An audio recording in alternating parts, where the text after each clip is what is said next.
Off the Shelf, War of the States, Gettysburg, 1863. Okay, so a recap of what I've done.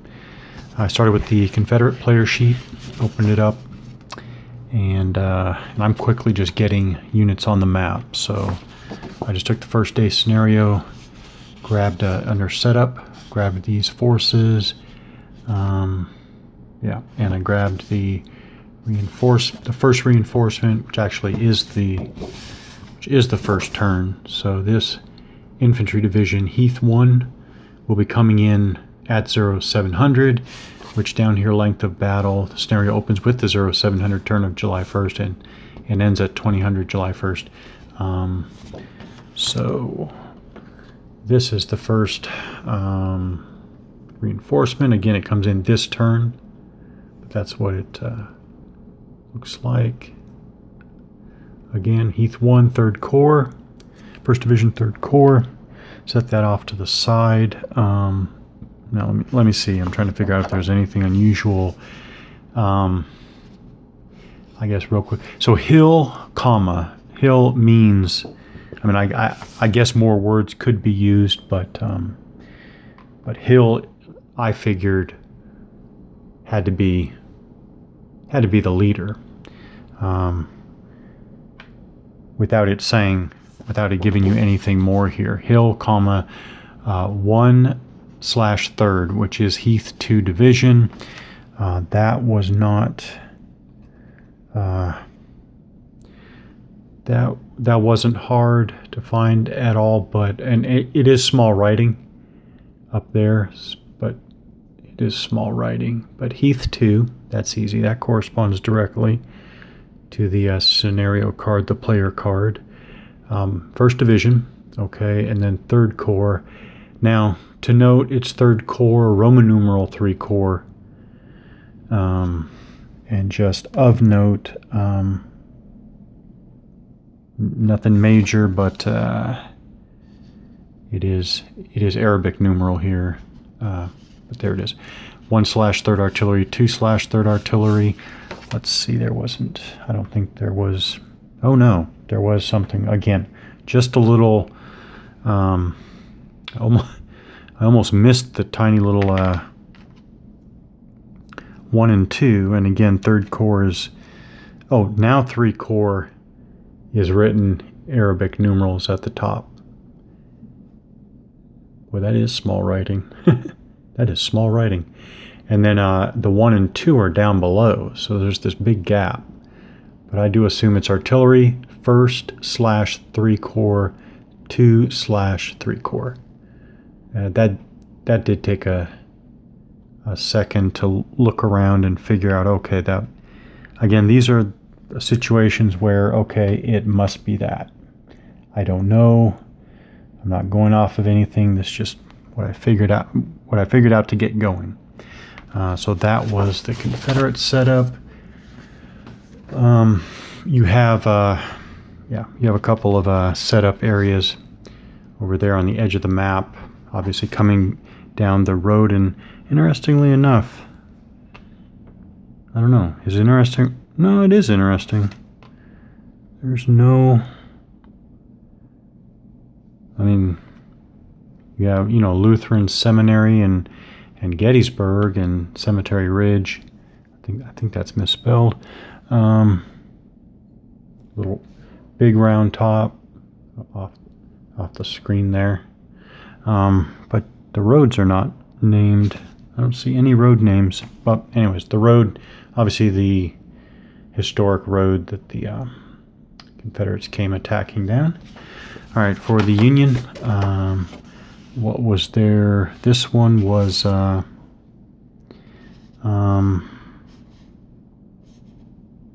oh yeah, this says 4/1st Artillery.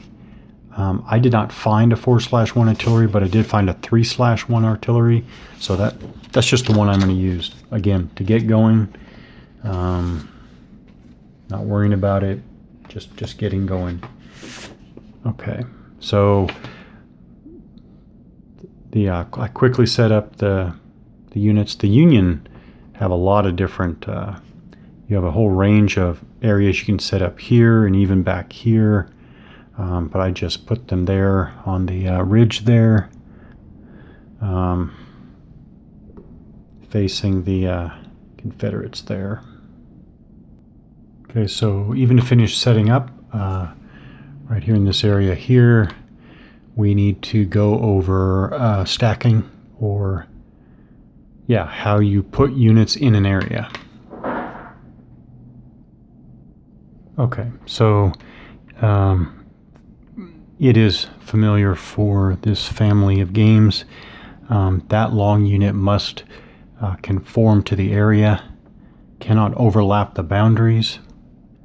The leader and artillery may stack on top of the infantry, but since there's nothing else in this area, I'm just going to set him off to the side. But he does not have to conform to the area, because he can he can be placed on top of the long unit. If there were another infantry unit here, so if there were another long infantry unit,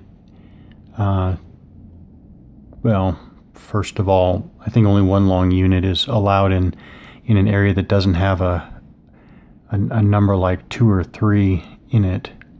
But if there were another infantry unit, short unit like this, but infantry, that infantry unit would have to be offset and conform and stay within the area, but not the leader there.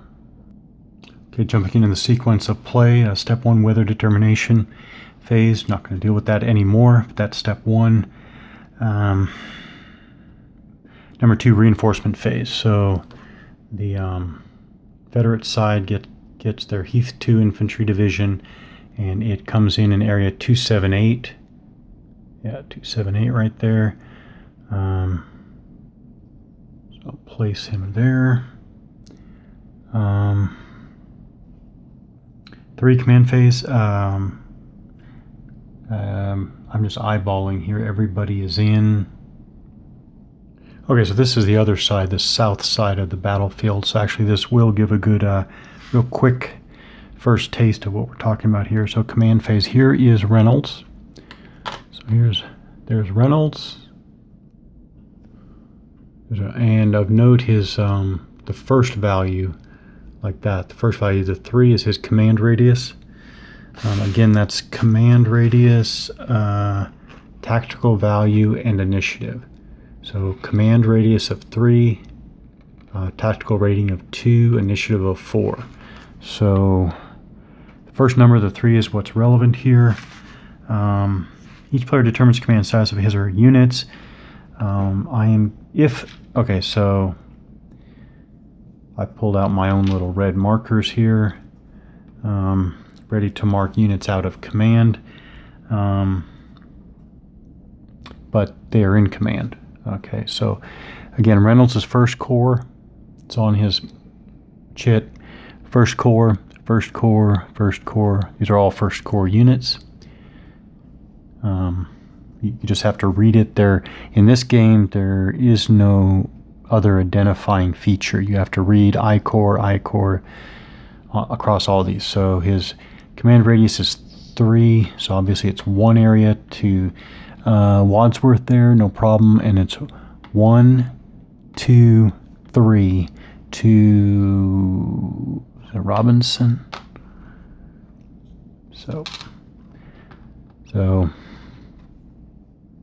yeah, so once again, just get used to Robinson, Division Commander, 2nd Division. This is the 2nd Division, and it's part of 1st Corps, going from top to bottom in the upper left. So if Robinson were 1 area farther away, well, they would all be out of command. I would mark them, and they would have their penalties, but they're still good. So next is order of battle, what's called the order of battle step. Players determine which player is the first player for this turn. Now, that raises the question of who's the army commander, since these are subordinates on the map right now. We have Reynolds for the Union and Buford on the north up there, and then Hill for the Confederates. So how do we do this? Okay, so this will be interesting. You always use the Army commander, even if the Army commander is not yet on the board or not even in this scenario. So that answers that question. But the question is, if you didn't know the historical battle, by the way, that's the Union roll, that's the Confederate roll. So here's the Union, and this will be the Confederate. How would you know? I mean, I don't remember seeing a traditional order of battle listing the seniority of all the commanders, etc., etc. So I'm wondering, so how would you know? Okay, so it's Lee and it's Meade, but you'd have to know that from history. I don't see it spelled out anywhere, so that is what it is. So it's Lee and it's Meade. Okay, I want to explain exactly what happened. So I went back into the counter mix and dug out Meade and Lee, because even though they're not on the board, not in play at this time, I need their initiative ratings. Which actually, now that I think about it, there is not a unit manifest either with every unit with its information. That would actually be nice. A complete unit manifest that told me for the leaders, it gave me their values, and for the combat units, it gave me their values and steps, etc. But anyways, they don't have that. And I was going to, well, clearly the Union won the roll because Meade's 5 is added to the die roll of 5. Lee's 4 is added to the die roll of 1. So the Unions win, but I was going to say, okay, well, when I found Lee first, and I said, oh, okay, maybe it's good enough that if you don't know the history, you would know in game terms that Lee is the Army commander because he has 4 stars there. Like Longstreet on the backside has 3 stars. Hill already there over on the board has 3 stars. Okay, but then when I dug out Meade has 2 stars. And there are lots of Union commanders with 2 stars, including Reynolds right there. So again, I'm back to, I don't know in game terms how you're supposed to know, but here are the Army leaders. It's Lee's 4 initiative against Meade's 5 initiative. So I can finish the game step at least. So that was order of battle, determine which player is the first player. The initiative is always used for this role. Okay, so